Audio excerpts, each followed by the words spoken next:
On vous a appris que Simón de Bolivar a libéré l'Amérique du Sud. On ne vous a jamais dit qui l'a sauvé, lui. Simón de Bolivar est un homme fini. Ses armées sont défaites. Il est banni du Venezuela. Il fuit sur un bateau, sans soldats, sans argent, sans espoir. Les Espagnols ont repris le contrôle. La révolution est morte. Il aurait pu disparaître de l'histoire là, comme des milliers d'autres révolutionnaires oubliés. Mais il prend une décision qui va tout changer. Il met le cap sur Haïti. Haïti en 1815, c'est quelque chose d'unique au monde. La seule nation fondée par d'anciens esclaves qui ont vaincu leur maître. Le seul pays noir libre dans un monde qui enchaîne encore des millions d'Africains. À sa tête, Alexandre Pétion, un homme calme, stratège, visionnaire. Bolivar débarque et demande l'asile. Pétion l'accueille. Puis Bolivar demande autre chose. Il demande de l'aide.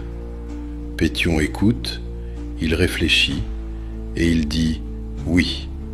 Des armes, des munitions, des navires, de l'argent, des hommes. Tout ce dont Bolivar a besoin pour repartir au combat. Mais Pétion pose une seule condition, une condition simple. Quand tu libéreras ces terres, tu aboliras l'esclavage. Bolivar accepte. Il repart avec une flotte, une armée, un souffle nouveau. Ce qui suit, vous le connaissez. Le Venezuela, libéré. La Colombie, libérée. L'Équateur, le Pérou, la Bolivie. 6 nations. Un continent arraché à l'Empire espagnol. Simón Bolivar devient une légende. Le Libertador, le père de l'Amérique du Sud. Ses statues sont partout. Mais cherchez Haïti dans cette histoire. Cherchez le nom d'Alexandre Pétion dans les livres d'histoire latino-américains.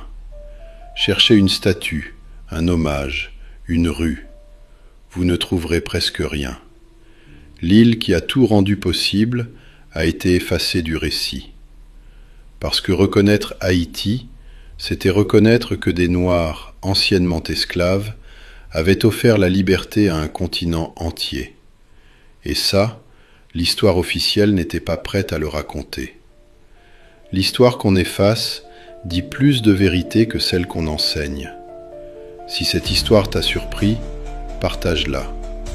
Parce que la mémoire aussi, ça se libère. Et surtout, abonne-toi.